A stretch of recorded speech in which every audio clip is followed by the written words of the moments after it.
Assalamu alaikum. I'm Rafael Bhatti, and today we're going to be interviewing Rashid Waqas sahib, and we're going to ask him a series of questions about his career. Assalamu alaikum. Walaikum assalam wa rahmatullahi wa barakatuh. So, can you give me a general overview of your career journey so far?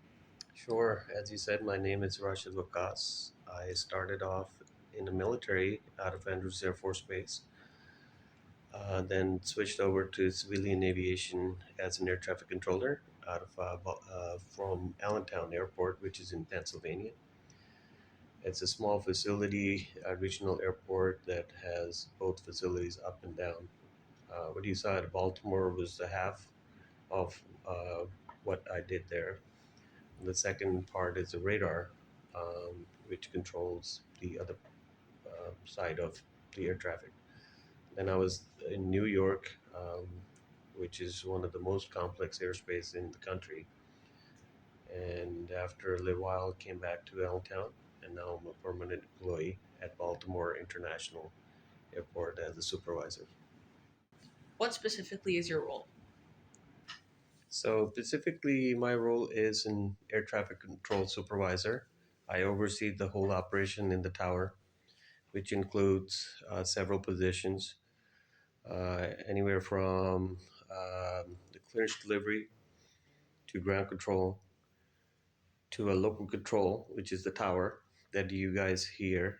And then we have traffic management also present at some times, so I have to see all the operations. In the meantime, my job role is to coordinate and supervise any activities that is not in the tower. As far as the refresher training goes, recurrent trainings, and then also provide the personnel management, meaning that if I need to assign some work to somebody, then that is also my role. I'm also the coordinator between the adjacent facilities that work along with us, and that is include from Potomac Tracon to Washington Center, and then also their traffic management programs. What technologies are used by an air traffic controller? Okay, the technologies used by an air traffic control is a multitude of those technologies, which includes frequencies. There are some software that give us the traffic flow. There are some softwares that gives us the control, the weather avoidance programs. Some technologies also used to see the traffic on the radar. Some technologies, as the ground radar, is used to show the traffic on the ground, which is also called the ASDI. There are also several contingency plans that are also used by air traffic control. It's called the runway safety programs, which basically what it does every time the runway is occupied, it will actually turn on some lights for the pilots and for us to be able to visibly see, and an audible alarm will go off in case we jeopardize those safety logics. And other than that, the part that we use is basically frequencies that are a little bit different than your radio. So it is in VHF frequency and UHF frequencies, but they are a little bit different than your radio frequencies. So technologies are varies used by different areas of the air traffic control. If you are sitting in a car and you tune into an FM radio, usually you get the several different channels. We have the same technology, but on a different frequencies that we tune into different level to get different channels. Some of those channels are assigned to us, just like if you're looking for 104.1, the FM radio, the same thing is assigned to us as an air traffic controller. That is only specific to us. Um, Other than that, we do traffic management flow program that is based on some softwares. We have weather avoidance program that is based on the software. We have ground radars that show us the traffic on the ground when we cannot see through the tower. And then we have obviously the radar, that big green screen that shows plane, but they're all green. So we have to, tell whether they are big or small planes. Uh, and that's how we basically use all of these things to make our job easier for us. Have you ever had any scary moments? Yes, in my career so far, I had a few scary moments. Um, I was in Allentown working the local control, which is basically assigning them to take off clearance. So I had a small aircraft that took off from one of the runway. After it took off, and I assigned him a heading, and first word out of his mouth was unable. I knew automatically, that training taught us, like, to look for certain things that are out of place. And then I knew right away that there was something wrong with that, the transmission or what he replied back to me. So I picked up a red phone, which is most of you guys probably seen in the movies. A red phone is like, that alerts everybody. So we do have the same red phone we picked up, called it in to the airport and then to the fire station to let them know there's an aircraft that is about to crash into a field, which was the north of our airport. They immediately got to the aircraft with that response, and we were able to save both pilot and the student who was learning how to fly in that crash, and both survived and able to recover those. What is something exciting about your job? So there has never been a dull moment in my career. I started this in 2008, and you can imagine it's been 16 years and never a dull moment. Every day I go into a job thinking of possibly it's going to be just another day, but no, it's always have its moments.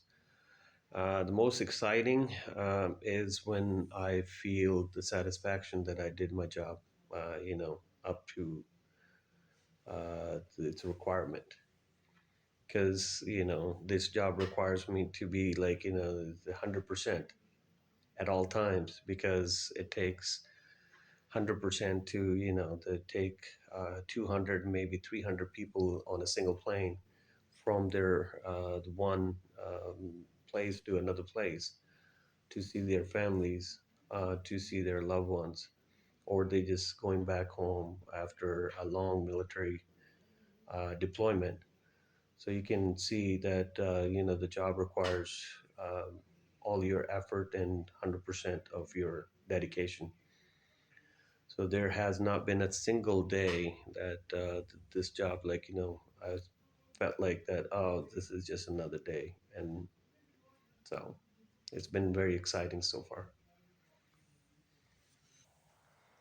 So the most interesting stuff that I remember is the last year when Hazrat Saab came to Baltimore International Airport. And that's when I find out from my friend uh, that Hazur is coming and he's landing at Baltimore Airport. I was working at Langar Khana at the time, and then I went home quickly, changed the clothes, went to the airport, and went to the tower and asked, like, what was the aircraft that is coming in. And I was able to speak to the pilot directly to land that aircraft at Baltimore International Airport. And then I got a chance to call the pilot and give him instruction that, hey, if he can pass on the message to Hadisab inside the plane, that welcome to the Baltimore. And then I quickly, as soon the aircraft was parked at the gate, quickly went downstairs to receive Hazur. And Alhamdulillah, I was the first one to say to Hazur, Ahlan wa sahlan wa marhaba, as soon he came out of the bridge. This is also, on a side note, that this was also a fulfillment of a dua that I did in 2008, that Lamia gave me this job and give me a chance to land Hazur's plane at some point. It took 14 years to fulfill that dua, but Alhamdulillah, it was fulfilled word by word that it was the done. How do you balance work, life, and Jamaat? How I balance my work life and Jamaat. It's a tough question. So the job takes a lot, obviously, because the demand and the type of work I do. It's not just like a Monday to Friday 7 to 3 job. We do have a rotational work. I do work on weekends. I do work on holidays. So the holidays for me never been dull. Like that everybody else is enjoying their time with the families and stuff, and usually some of us are working because the idea behind that is that as you guys are trying to go to the families, we have to work to get you there. So to balance that, obviously it takes a lot of effort. It takes a lot of dedication, and it takes a lot of sacrifice from my family. They've been gracious enough to provide me that throughout my whole career. Every time that I'm stuck at work, they were able to take my wife especially been able to take the kids to the Jamaat events. And when I'm available, I always make an effort to go to the masjid, whether that is anytime, whether it's Maghrib, Isha, or on the weekends. If there is some kind of event going on and I'm available, I will make an effort to go there.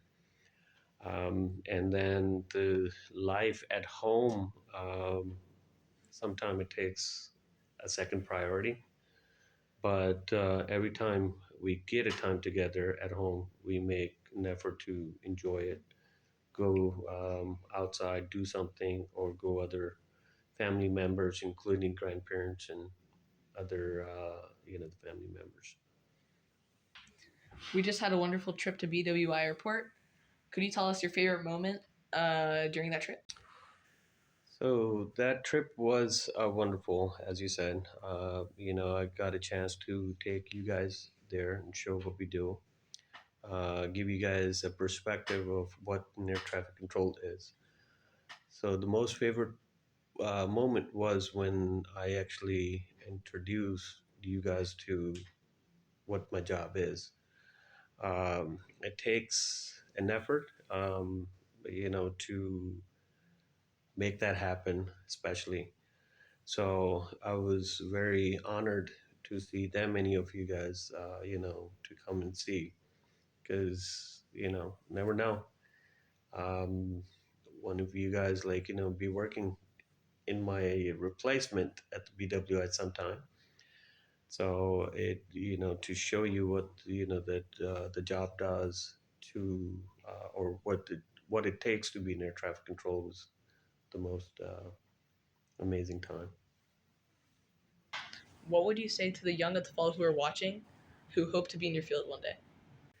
All right, to the young falls that are watching, I would say that if you have not had a chance to go and see what an air traffic controller does, take an opportunity, call the facility and ask them that you want to come in and you want to see what the air traffic control does.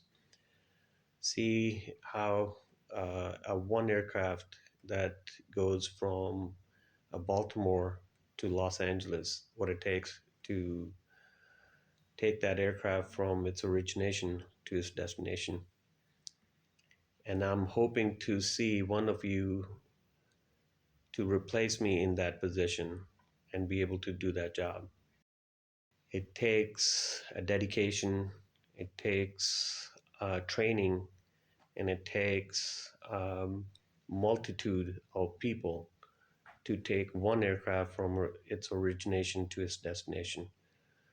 To see how that works, I think it will give you inspiration give you something to look beyond just the typical 9 to 5 job, and it will give you something outside the box to think about. Jazakallah Rashid Waqas sahib for your time. I'm sure all the Atfal will greatly benefit from today's video. Assalamu alaikum. Wa alaikum assalam wa rahmatullahi wa barakatuh.